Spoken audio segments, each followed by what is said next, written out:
Bienvenida o bienvenido. Hoy nos sumergimos en un concepto, fundamental dentro de la fe católica. La idea de que María, la madre de Jesús, fue siempre virgen. Efectivamente.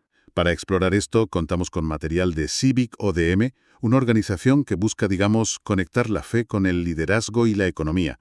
En concreto, usamos partes de su programa Camino en la Verdad y un análisis específico sobre este dogma mariano. Nuestra misión es entender qué significa esta creencia para ellos, en qué basan sus argumentos y qué importancia le dan hoy. Exacto. Se trata de desgranar su perspectiva sobre un pilar de la doctrina católica. Veremos los argumentos bíblicos e históricos que presentan y cómo lo conectan con la vida del creyente actual, según su visión, claro. Antes de meternos de lleno en el dogma, conviene entender un poco el enfoque de Civic ODM.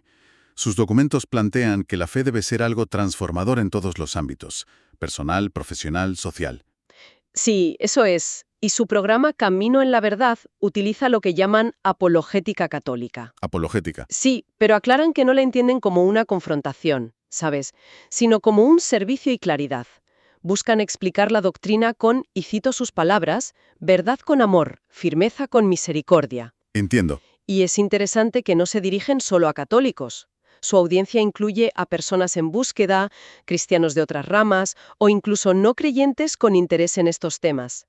Y sus referencias principales son la Biblia, la tradición de la Iglesia y el magisterio, o sea, la enseñanza oficial católica. Perfecto. Con ese contexto, entremos en materia. La virginidad perpetua de María.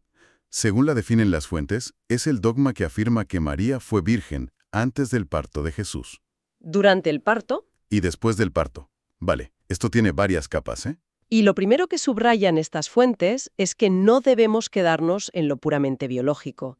Insiste mucho en que se trata de un signo teológico. Un signo teológico. Eso es decir, algo que, más allá del hecho físico en sí, revela una verdad más profunda sobre Dios y sobre quién es Jesucristo. Se convierte en una afirmación sobre la naturaleza misma de la encarnación, ¿entiendes? Entendido. Vale. No es solo biología, es teología. ¿Y de dónde sacan esta idea? ¿Cuáles son los pilares argumentales que presentan? Mencionan la Biblia, claro. Desde luego. Un texto clave que citan es Isaías 7:14. Mirad, la Virgen está encinta y da a luz un hijo y le pondrá por nombre Emmanuel. Ajá. Aquí el punto crucial para su argumento está en la traducción. La palabra hebrea original, alma, significa joven doncella o mujer joven en edad de casarse, no necesariamente virgen. No necesariamente virgen, vale. Pero la traducción griega antigua, la Septuaginta, que era la que usaban muchos primeros cristianos y los propios autores del Nuevo Testamento, bueno, pues esa traducción eligió la palabra griega partenos. ¿Que sí significa virgen? Exacto, que sí significa específicamente virgen. Para Citivo DM, esta elección en la traducción no es casual, sino providencial, ¿sabes? Un modo de señalar ya desde el Antiguo Testamento la virginidad de la madre del Mesías. O sea que la clave está en cómo se tradujo y se entendió ese pasaje antiguo por las primeras comunidades cristianas. Interesante ese matiz lingüístico, ¿sí? Y en el Nuevo Testamento, ¿qué textos usan? Ahí se centran sobre todo en el Evangelio de Lucas, capítulo 1, versículos 34 y 35, la escena de la Anunciación. Claro, la Anunciación. Cuando el ángel Gabriel le anuncia a María que concebirá a Jesús, ella pregunta, ¿cómo será esto? Pues no conozco varón. ¿Cómo será esto? Según la interpretación que recoge la fuente, esta pregunta no es tanto de duda sobre el poder de Dios, sino que podría reflejar un propósito previo de virginidad por parte de María. Y la respuesta del ángel es fundamental. El Espíritu Santo vendrá sobre ti y el poder del Altísimo te cubrirá con su sombra. Por eso el santo que va a nacer se llamará Hijo de Dios. O sea que la concepción es divina, no humana. Exactamente. Para estas fuentes, esto recalca que la concepción es obra exclusiva de Dios, sin intervención humana masculina. Y la virginidad de María se presenta como el sello, la garantía de que Jesús es verdaderamente el Hijo de Dios por naturaleza. Vale. Tenemos la interpretación de profecías antiguas y el relato de la concepción virginal en Lucas. Eso explica el antes. Pero el dogma habla de virginidad antes, durante y después del parto. ¿Cómo argumentan lo demás? Aquí es donde entra la tradición, ¿no? El testimonio de los primeros siglos. Exactamente. Ahí es donde entra en juego. Las fuentes de Cívico DM dan mucho peso a lo que dijeron los llamados padres de la Iglesia, figuras clave que reflexionaron y defendieron la fe en los primeros siglos. Figuras importantes, sí. Mencionan especialmente a varios del siglo IV, que fue un periodo muy intenso de debates doctrinales. Por ejemplo, San Atanasio de Alejandría. Un gran defensor de la divinidad de Cristo. Justo. Él argumentaba que el Salvador, al ser Dios mismo, tenía que nacer de una forma única, ¿no?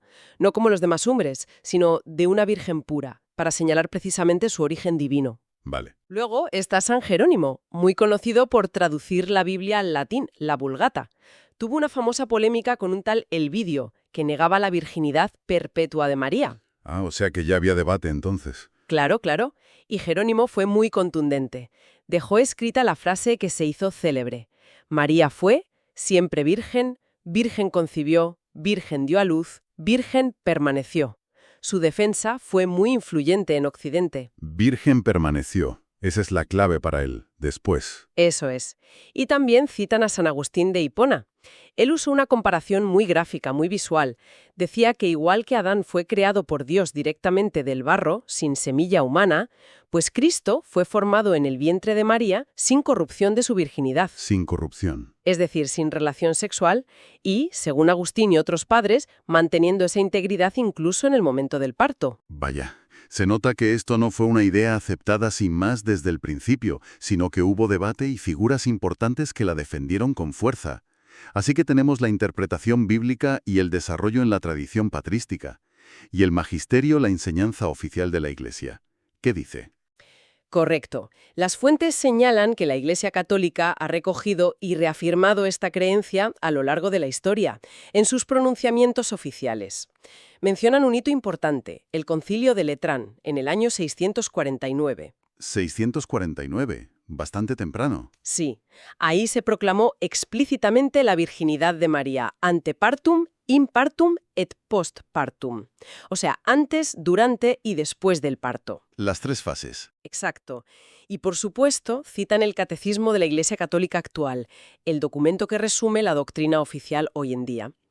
En su punto 499 se reafirma todo esto, que Jesús fue concebido por obra del Espíritu Santo sin intervención de varón, que María permaneció virgen al dar a luz y que siguió siéndolo toda su vida. Lo presentan como una enseñanza constante y consolidada. Entendido. Ahora, como estas fuentes de Civic ODM tienen ese enfoque apologético que mencionamos, de servicio y claridad, imagino que también abordan las objeciones o preguntas más comunes que surgen sobre este tema. Sí, claro. Por ejemplo, algo que siempre sale. Los evangelios hablan de hermanos de Jesús. ¿Cómo encaja eso con la virginidad perpetua? Es una pregunta clásica, ¿no? Es un tema clásico, sí, especialmente en el diálogo con ramas del protestantismo. Y lo fascinante aquí es cómo la fuente responde recurriendo a la lingüística y a la cultura de la época. A ver. Argumentan que la palabra griega usada en los evangelios, adelphoi, hermanos, tenía en el contexto semita, en el contexto judío de la época, un sentido mucho más amplio que el nuestro actual. Más amplio. ¿Cómo? Pues que no se refería solo a hijos de los mismos padres, podía incluir a primos, sobrinos y otros parientes cercanos del clan familiar. Era un uso más tribal, digamos. Ajá. O sea que la palabra hermano no significaba exactamente lo mismo que para nosotros hoy en día. Eso es lo que sostienen. Y para apoyar este argumento, ponen el ejemplo de Génesis 3:8 en el Antiguo Testamento. Ahí Abraham llama hermano a Lot. Cierto. Y sabemos por el relato que en realidad eran tío y sobrino. Así que concluyen que cuando los evangelios mencionan a los hermanos de Jesús, no necesariamente se está contradiciendo la creencia en la virginidad perpetua de María. Podrían ser simplemente parientes cercanos. Es un argumento basado en el contexto cultural y lingüístico original. Vale, es una explicación que requiere entender ese contexto antiguo, claro. Y supongo que habrá otra objeción más de fondo, quizá más moderna, ¿no? Algo así como, ¿y qué más da? ¿Qué sentido tiene insistir en la virginidad perpetua? ¿Por qué sería importante para la fe? Exacto. Esa es otra cuestión que abordan. Y aquí, la respuesta que ofrecen las fuentes de Cívico DM se mueve decididamente del plano biológico al teológico y espiritual. Volvemos a lo teológico. Sí, argumentan que esta creencia no implica en absoluto un desprecio al matrimonio o a la sexualidad humana dentro de él. De hecho, la propia Iglesia Católica lo considera un sacramento, ¿no? Claro. Más bien ven la virginidad perpetua de María como un signo excepcional y único, un signo de su entrega total y exclusiva a Dios y a su plan redentor. Entrega total. Y esto es clave para ellos. También es un signo de la iniciativa absoluta de Dios en la encarnación. Subraya que la salvación no es algo que el ser humano pueda producir o merecer por sí mismo, sino que es un don que viene enteramente de Dios. Es Dios quien toma la iniciativa. Entiendo. El argumento es que apunta a algo más grande, la gratuidad de la acción de Dios y la dedicación total de María a esa acción. Esto nos lleva entonces a la dimensión más espiritual o práctica que le atribuyen. Más allá de ser un punto doctrinal, ¿qué lecciones saca Cívico DM de esto para la vida del creyente? 3 ideas o lecciones espirituales que, según ellos, se derivan de este dogma. A ver. Primero, la pureza de corazón. Argumentan que la virginidad física de María es como un símbolo, un reflejo de una virginidad interior, de un corazón indiviso, totalmente centrado y orientado hacia Dios. Sería una llamada para todos los creyentes a buscar esa integridad y coherencia interior en su relación con Dios. Pureza de corazón, vale. Segundo, la disponibilidad total a la voluntad divina. El famoso hágase en mí según tu palabra de María en la Anunciación. El fiat. Exacto, el fiat. Interpretado junto con su virginidad perpetua, se convierte en un modelo supremo de fe, de obediencia, de entrega sin reservas al plan de Dios, incluso cuando no se comprende del todo. Disponibilidad. ¿Y la tercera? Y tercero, Cristo como único centro. La virginidad perpetua significaría, en esta lectura, que María pertenece enteramente a Dios. Toda su vida, todo su ser, estaría orientada a su Hijo, Jesús. No habría otros afectos o intereses humanos que compitieran con esta dedicación fundamental. Pureza, disponibilidad y Cristo como centro. Suena coherente con la idea de signo teológico, y siendo Cívico DM una organización enfocada en integrar fe y vida profesional o económica, intentan llevar estas ideas a ese terreno más concreto, proponen aplicaciones prácticas. Sí, buscan establecer esos puentes, efectivamente. Proponen algunas conexiones bastante directas entre este dogma y la vida cotidiana, incluyendo el ámbito profesional. Como, por ejemplo, Pues mira, para profesionales, empresarios o personas con responsabilidades, ven en la virginidad de María, entendida como ese corazón indiviso, una inspiración para mantener la integridad. integridad en el trabajo. Sí, para no permitir que la ambición, la búsqueda de éxito, dinero o reconocimiento dividan la lealtad fundamental a Dios y a los principios éticos. Hablan incluso de la integridad como la virginidad del alma en este contexto. Vaya expresión, virginidad del alma. Sí. Luego, en el ámbito familiar, interpretan que la figura de María enseña que el mayor legado para los hijos no son las posesiones materiales o las oportunidades mundanas, sino el ejemplo de un corazón limpio, de una vida orientada hacia valores trascendentes, hacia Dios. El ejemplo por encima de lo material. Eso es.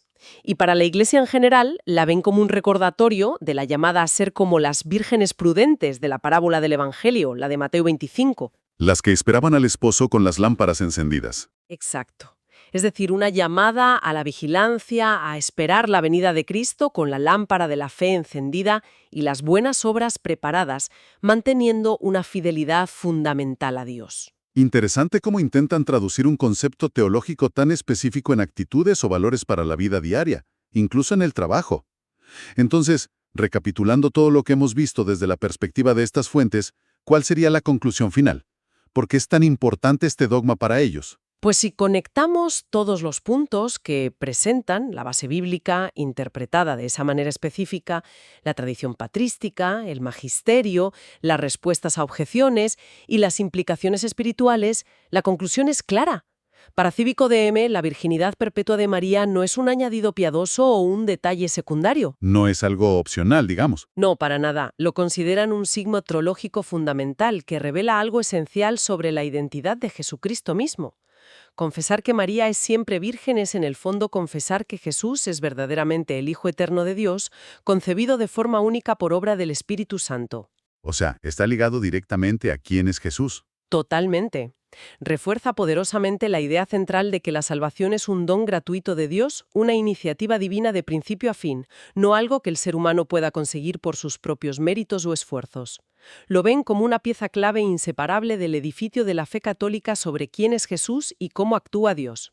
Hemos recorrido, pues, la presentación que hace Cívico DM sobre la virginidad perpetua de María. Hemos visto cómo la definen, los fundamentos que aducen desde la Biblia, los padres de la Iglesia y el magisterio. ¿Cómo responden a objeciones comunes desde su enfoque apologético? Y el significado espiritual y práctico que le atribuyen ha sido un repaso completo de su visión. Exacto. Desde la óptica de estas fuentes, se presenta como un elemento intrínsecamente ligado a la cristología, la doctrina sobre Cristo, y a la soteriología, la doctrina sobre la salvación. Es decir, toca el núcleo mismo de la fe cristiana tal como la entiende el catolicismo. ¿Quién es Jesús y cómo nos llega la salvación? Y para terminar, una idea que ha salido varias veces en el material de Cívico DM es que esta creencia subraya la iniciativa divina frente al esfuerzo humano. Sí, es un punto recurrente. Y esto, bueno, abrió una puerta a una reflexión quizá más amplia, ¿no? Más allá de las creencias personales sobre este dogma en particular. Podríamos plantearnos cómo cambiaría nuestra forma de ver nuestros propios retos y éxitos en el trabajo, en casa, en cualquier proyecto, si consideráramos más a menudo esa posible tensión o colaboración entre lo que viene de fuera. Llámese iniciativa divina, suerte, circunstancias. Exacto, lo que sea que no controlamos, y nuestro propio empeño y esfuerzo. ¿Cómo interactúan esas dos fuerzas?